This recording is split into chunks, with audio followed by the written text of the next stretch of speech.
Okay, so boys and girls, it's now time for us to move on ahead with the next question. This question is from Newton's second law. ठीक है, जो जो हम इसको D d'Alembert's principal भी बोलते हैं. ठीक है. क्वेश्चन अगर देखोगे तो क्वेश्चन में तुमको एक्सेलरेशन पूछा है, मतलब ये क्वेश्चन डायनामिक्स का है फॉर श्योर.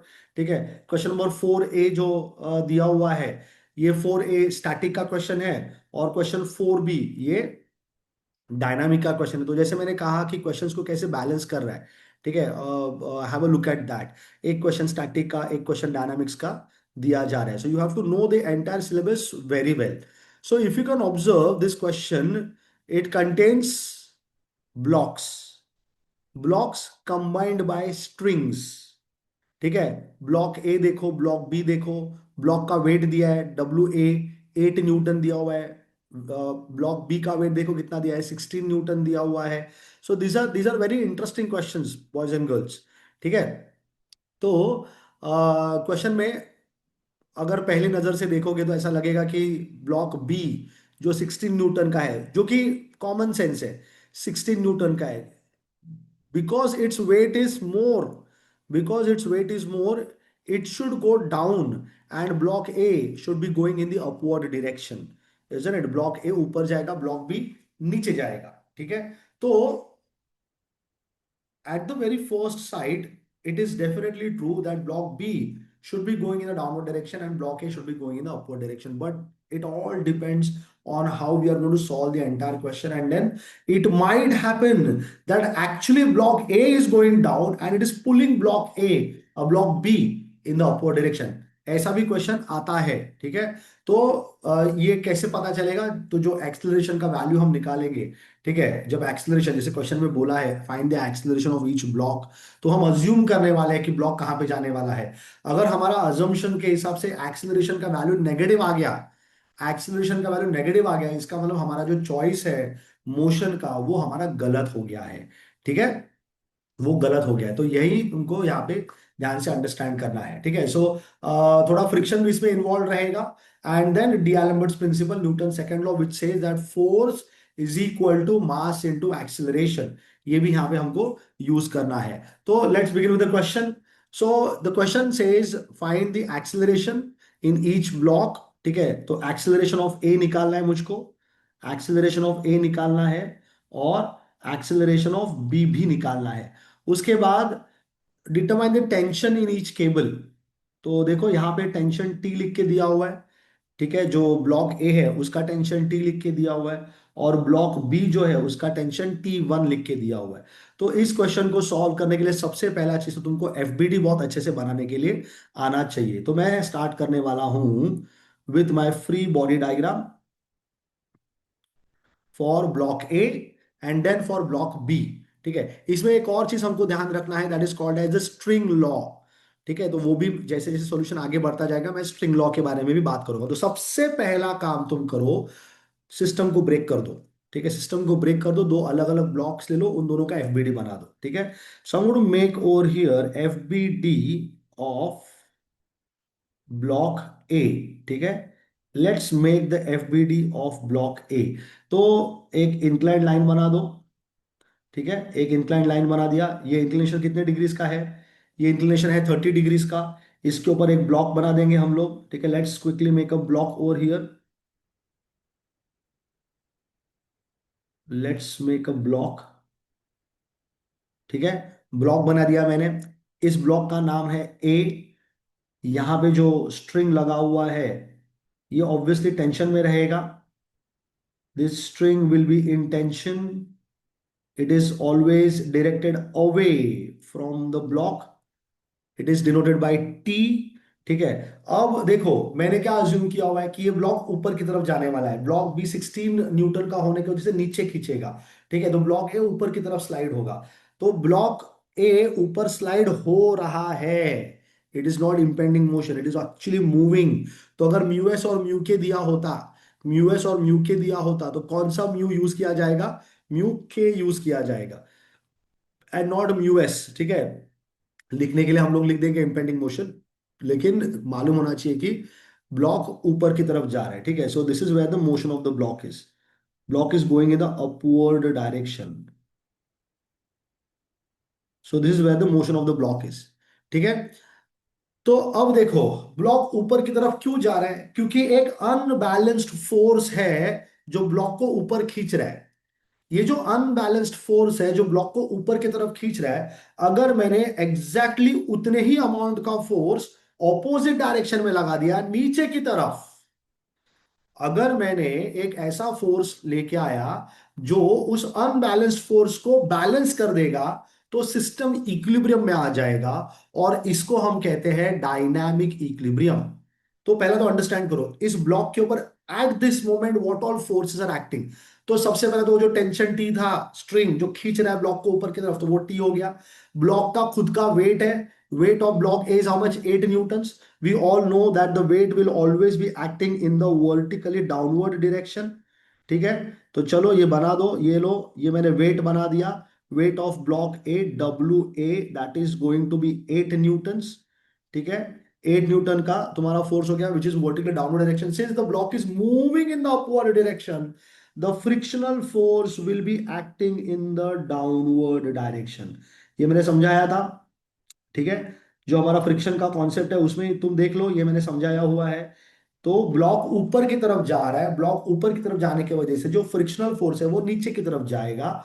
ठीक है। सो इसको मैं एफ ए बोल देता हूं, क्योंकि ये फ्रिक्शनल फोर्स किसका है? ब्लॉक ए का है। कभी कभी ब्लॉक ए और ब्लॉक बी दोनों ही किसी सरफेस के ऊपर रहते हैं, तो at that time it is convenient to identify the frictional forces by the names of the block, F A, F B and so on. तो एफ ए बोल दिया मैंने यहाँ पे।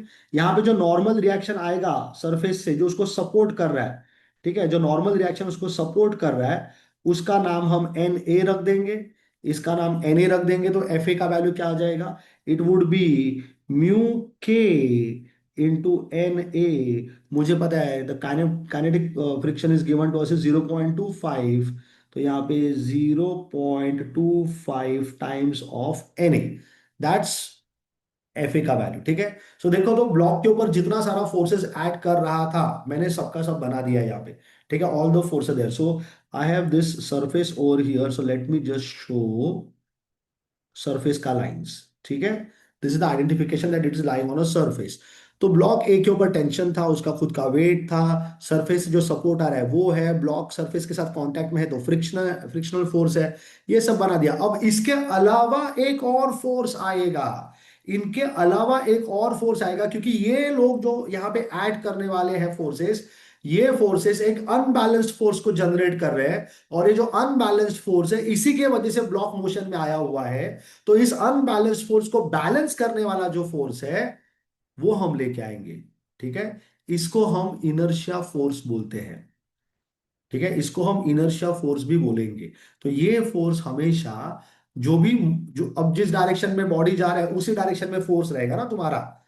जिस डायरेक्शन में बॉडी जा रहा है, क्यों है उस डायरेक्शन में? क्योंकि फोर्स उसको उस डायरेक्शन में खींच रहा है। मतलब जो तुम्हारे ये अनबैलेंस्ड फोर्स है वो मोशन के डायरेक्शन में है। जो अनबैलेंस्ड फोर्स है वो मोशन के डायरेक्शन में है, तो तुमको उसके ऑपोजिट डायरेक्शन में फोर्स लगाना पड़ेगा।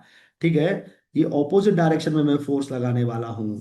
आई will make a different colour pen over here, I would make use of a different coloured pen. ये हो गया हमारा इनर्शिया फोर्स। ठीक है। जो बैलेंस कर रहा है पूरे सिस्टम को, and this is given by mass of A into acceleration of A. Very simple, mass of A into acceleration of A. अब देखो, वेट ऑफ ए दिया हुआ है, I know weight is given by what? Mass of A, isn't it, into g, the 9.81 acceleration due to gravity। तो मास of ए क्या आ जाएगा?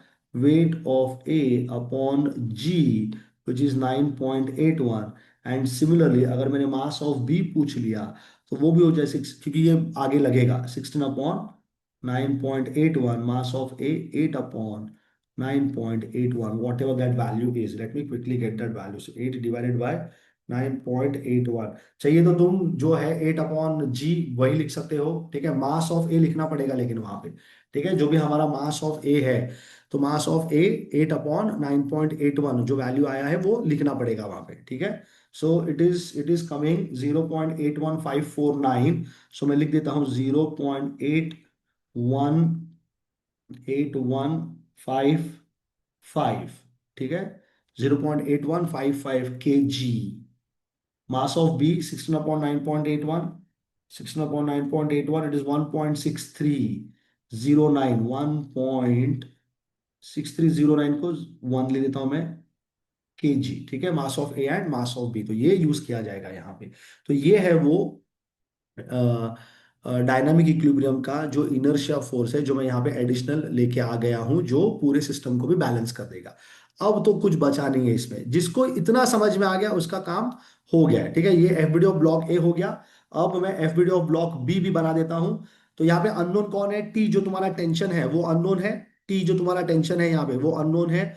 N A का वैल्यू अननोन है। एक्सिलरेशन ऑफ ए का वैल्यू अननोन है। तो टोटल तीन अननोन है यहाँ पे, Na, tension and acceleration of A. I can't make use of the equilibrium conditions, all of them.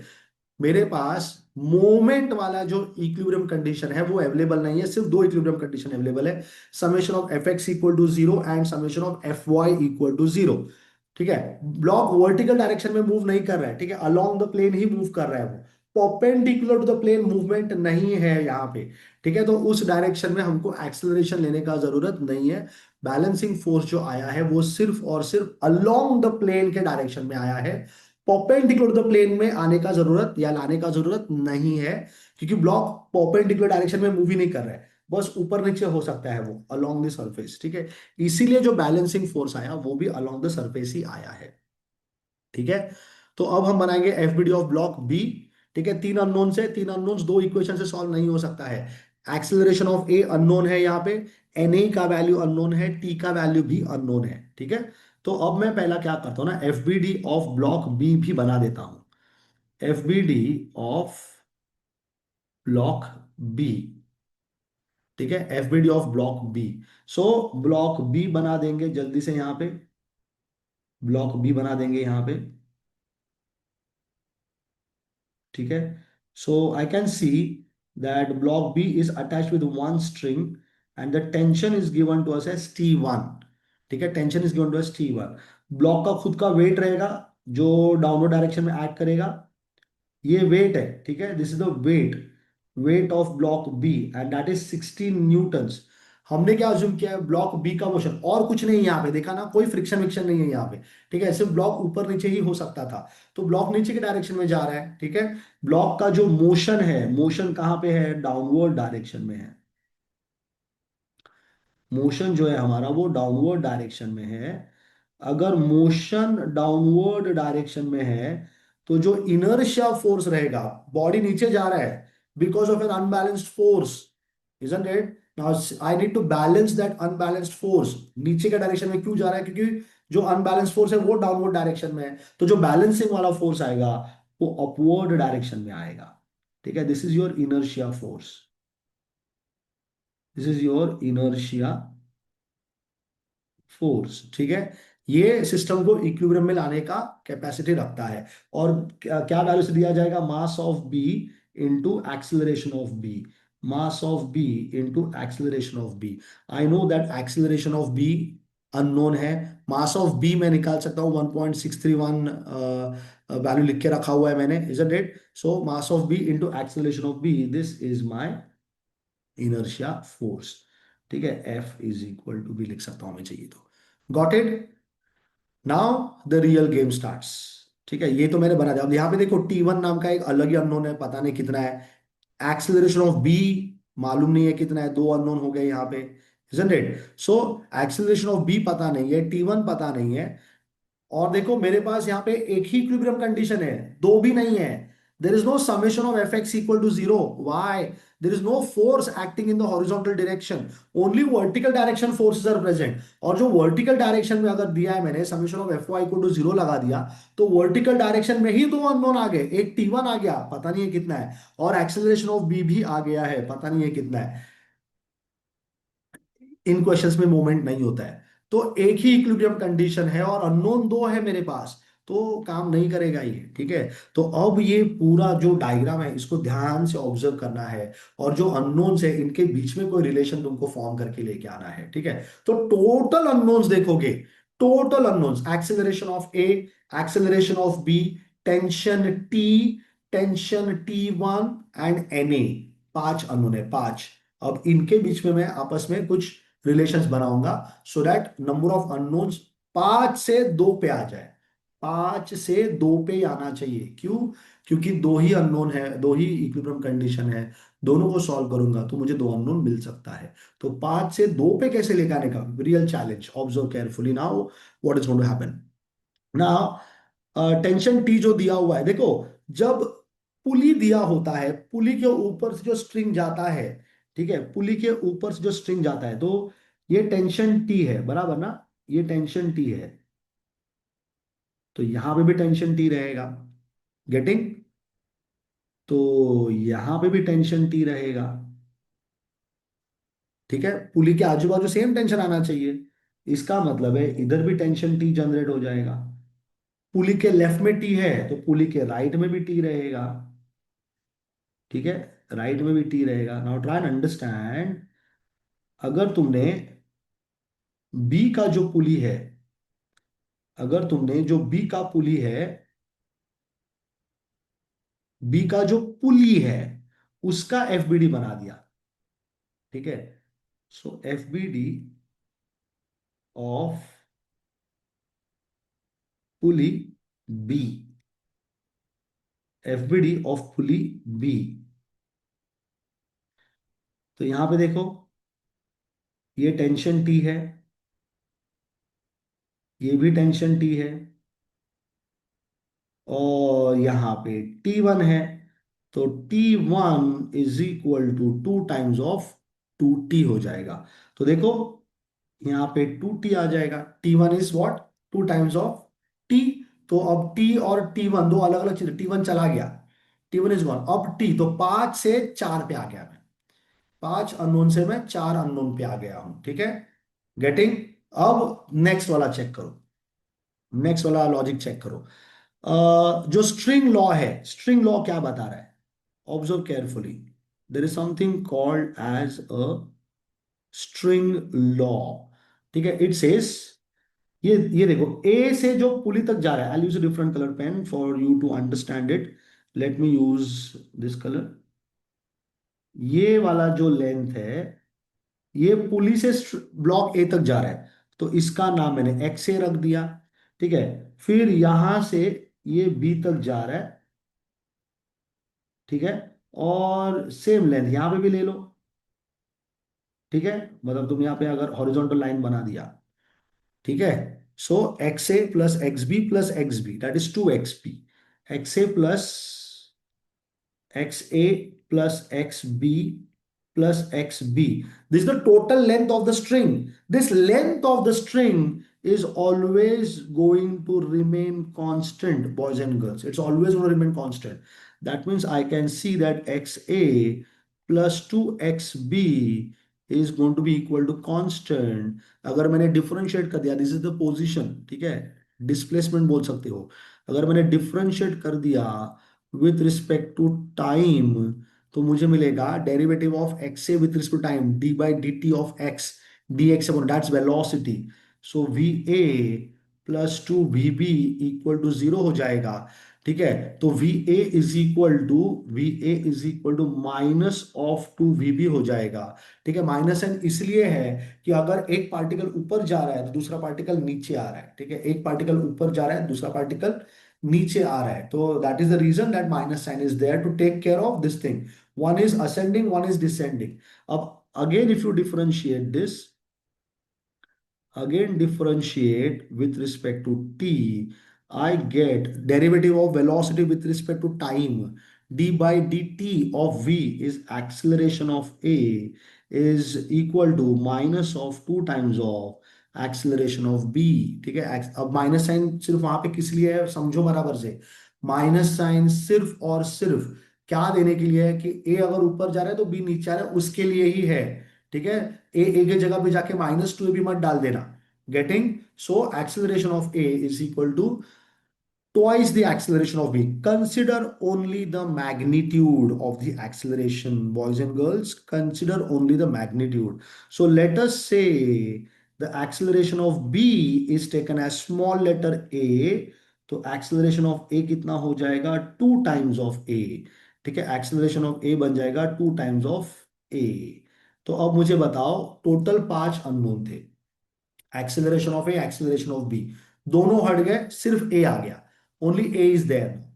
ठीक है, फिर टेंशन टी है, इजंट इट, टेंशन टी है, और एन ए है, गेटिंग, और एन ए दिया हुआ है जो अननोन है। तो देखा तुमने, टोटल 3 अननोन था, अभी टोटल 5 अननोन था, 3 पे रिड्यूस करके लेके आ गया हूं मैं। ठीक है, now it is easy for me to get the unknown solution. अब देखो एन ए तुमको मिल जाएगा। ठीक है, N A you are going to get directly when you make use of summation of fx and summation of fy in the first block. और second block में भी क्या मिलने वाला है, summation of F Y equal to 0 करने वाले हैं। तो 3 इक्विलिब्रियम कंडीशन हो गया ना, summation of F X and summation of F Y equal to 0, these are only 2 equilibrium conditions. ठीक है, लेकिन ब्लॉक ए में भी लगेगा और ब्लॉक बी में भी लगेगा, तो टोटल 3 इक्विलिब्रियम कंडीशंस है मेरे पास, लेकिन मोमेंट वाला कोई इक्विलिब्रियम कंडीशन नहीं है। ठीक है, सो एफबीडी ऑफ ब्लॉक ए दिया था, वहीं से स्टार्ट करेंगे हम। ठीक है, considering considering FBD of block A, considering FBD of block A. ठीक है, सो अब मुझे पता है टी का वैल्यू टी ही लिया है हमने। Acceleration of A is nothing but 2 times of A. देखो तो यहाँ पे acceleration of A is 2 A, तो यहाँ पे आ जाओ और वैल्यू लिख दो। मास ऑफ ए कितना है, मास ऑफ ए देखो तो जरा, 0.8155, 0.8155 into acceleration of A, it is 2 times of A.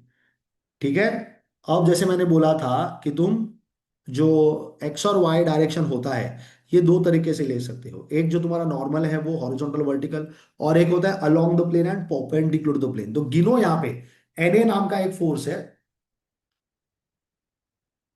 N A नाम का एक फोर्स है, ठीक है, जो सरफेस को परपेंडिकुलर है।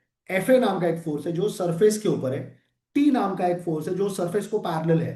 तीन फोर्स सरफेस को पैरेलल और परपेंडिकुलर है, एक ही फोर्स इंक्लाइंड है जो कि तुम्हारा, और एक है, और एक फोर्स है जो ये वाला फोर्स है। ठीक है, फिर ये वाला एक है, फिर ये जो एन ए है, फिर ये जो टी है। टोटल 4 फोर्स है जो अलोंग द प्लेन और परपेंडिकुलर टू द प्लेन है, एक ही फोर्स है जो इंक्लाइंड में आएगा ऐसे। तो instead of taking horizontal and vertical lines as your X and Y axis, it's better to take the X and the Y axis along the plane and perpendicular to the plane. तो X axis को यहां पे ले लो ऐसे। ठीक है, ये तुम्हारा एक्स एक्सिस है, और ये तुम्हारा वाई एक्सिस है। ठीक है, so let me just take it little properly.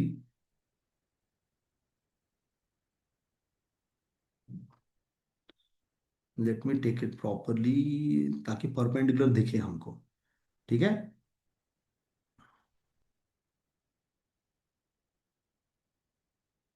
या okay, so this is going to be your Y axis, this going to be the Y axis. तो अभी सिर्फ जो तुम्हारा वेट फोर्स है, बस उसको ही रिजॉल्व करना है, बाकी सबका कोई प्रॉब्लम नहीं। तो वेट फोर्स को रिजॉल्व करेंगे हम लोग, वेट फोर्स को रिजॉल्व करेंगे। Late me use a good colour over here, let me thicken the force. ठीक है, तो एक आएगा अलोंग द सरफेस, और एक आएगा परपेंडिकुलर टू द सरफेस। ठीक है, एक अलोंग द सरफेस है और एक परपेंडिकुलर टू द सरफेस है। अब तुम चेक करो, जो तुम्हारा हॉरिजॉन्टल लाइन है उसके साथ ये फोर्स क्या एंगल बना रहा है। ठीक है, ये पार्ट थोड़ा सा कंफ्यूजिंग सा लगता है, लेकिन थोड़ा ध्यान से करोगे तो समझ में आ जाएगा। ठीक है, सो देखो यहाँ पे एंगल कितना दिया हुआ है, 30 डिग्रीज का एंगल दिया हुआ है,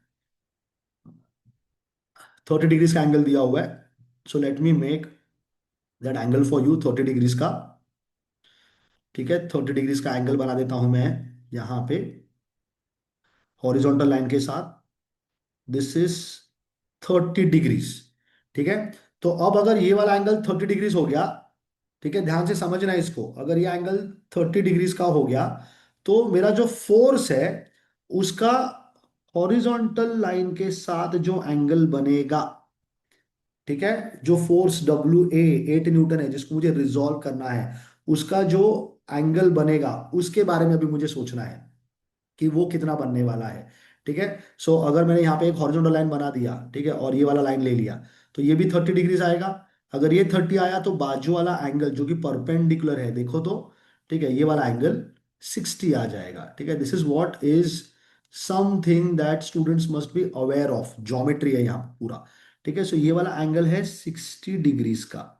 ठीक है, ये एंगल 60 डिग्रीज का है। तो जो तुम्हारा वैल्यू आने वाला है डब्ल्यू ए का, दो कंपोनेंट्स जो आएगा, एक आएगा 8 cos 60, 8 of cos of 60 degrees, और ये हो जाएगा 8 sin of 60 डिग्रीज। ठीक है, now you are fully ready to use the equilibrium condition on FBD of block A.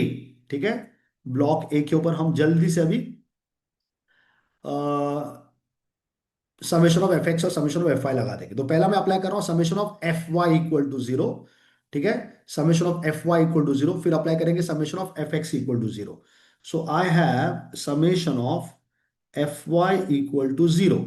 तो मुझे क्या क्या मिलेगा, सारे वर्टिकल फोर्स ले लो। पहला तो N A, upwards, vertically upwards, तो प्लस एन ए। ठीक है, उसके बाद 8 sin 60 नीचे की तरफ आ रहा है। ठीक है, 8 sin 60 नीचे की तरफ आ रहा है, so I write minus of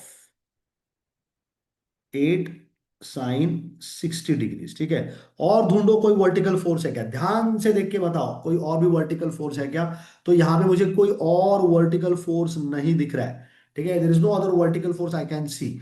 दो ही वर्टिकल फोर्स था, एक एनए जो ऊपर जा रहा था और दूसरा 8 sin 60 जो नीचे आ रहा है। तो यहां से एनए का वैल्यू कितना हो जाएगा, so NA would simply come out to be, NA would come out to be 8 times of sine of 60 degrees. हो गया, एन ए का वैल्यू sin 60 √3/2 होता है, सो 8 × √3/2। तो एन ए का वैल्यू हो गया 4 √3 न्यूटन्स। ठीक है, मिल गया, एन ए का वैल्यू मिल गया। अब समेशन ऑफ एफ वाई लगा दिया। अब तुम summation of F X equal to zero लगा दो, summation of F X equal to zero. ठीक है, तो क्या क्या आएगा देखो तो, अब सारे हॉरिजॉन्टल फोर्सेस मुझे लेने हैं। ठीक है, अलोंग द सरफेस वाले। तो सबसे पहला फोर्स कौन आएगा, 0.25 एन ए आ जाएगा, जो नीचे की तरफ जा रहा है, डाउनवर्ड जा रहा है 0.25 एन ए, तो नेगेटिव हो जाएगा। So minus of 0.25 N A जो नीचे जा रहा था, और मुझे एन ए का वैल्यू पता है। ठीक है, उसके बाद टी ऊपर की तरफ जा रहा है, प्लस टी ऊपर की तरफ जा रहा है, उसको लिख दो। तो ये प्लस टी लिख दिया मैंने, ऊपर की तरफ जा रहा है। ठीक है, फिर वापस डायग्राम में आ जाओ। 8 cos 60 नीचे जा रहा है, cos 60 हाफ रहता है, cos 60 हाफ रहता है। तो ये जो 8 cos 60 है, ये बन जाएगा 8 × 1/2 विच इज 4। तो 4 न्यूटन नीचे जा रहा है, तो -4 लिख दो यहां पे, -4। ठीक है, और उसके बाद मास of A into acceleration of, if you remember, 0.8155 into 2 ए। ठीक है, 0.8155, ये भी नीचे की तरफ जा रहा है, 0.8155 इंटू टू। ठीक है, 0.8155 इंटू टू, इट इज 1.631, 1.631 नीचे की तरफ जा रहा है। तो -of 1.631 इंटू ए, ठीक है, equal to zero. That gives me t -1.631 a is equal to, ये दोनों टर्म जो नेगेटिव है उनको राइट में भेज, दोनों प्लस बन जाएंगे। एक है 4 प्लस 0.25 इंटू एन ए का वैल्यू कितना था, 4 √3, 4 इंटू √3। तो आंसर मेरा आया 5.7321, 5.7321। Let me call this as equation number 1। ये हो गया FBD of block A. Now I am going to consider FBD of block B. Considering considering FBD of block B. ठीक है, considering FBD of block B. तो यहां पे तो सिर्फ summation of F Y equal to zero ही लगाना है, दूसरा कोई यहाँ पे फोर्स कोई इक्विलिब्रियम कंडीशन नहीं है। तो summation of F Y equal to zero लगा दिया तो क्या मिलेगा देखो, इक्वेशन क्या बनेगा। So 2t in the upward direction, 2t positive, W B 16 newton downward, minus of 16, and this one mass of b into acceleration of b। ठीक है, acceleration of b को मैंने a लिया हुआ है, mass of b कितना है जल्दी से, mass of b 1.631, तो ये हो जाएगा plus 1.631 into acceleration of b is a equal to 0, so I get 2t plus 1.631 a is equal to 16। call this as equation 2। 2t plus 1.631 a, ठीक है, 2t plus 1.6 is equal to 16। this is my equation, this is my equation 2। now I just have to solve these two equations simultaneously। जल्दी से calculator में जाएंगे और हम simultaneously solve कर देंगे। सो पहला इक्वेशन है t का वैल्यू है 1, उसके बाद -1.631, फिर है 5.7321, फिर 2, फिर 1.631 एंड देन 16। सॉल्व किया, टी का वैल्यू मिल गया मुझको 16, ठीक है, और एक्सेलरेशन मिल गया 7.244 मीटर पर सेकेंड स्क्वायर। ठीक है, so once you know the value of a, you can easily get the values of acceleration of a and acceleration of b। So boys and girls, that's all for this question. Let's move on ahead with the next question।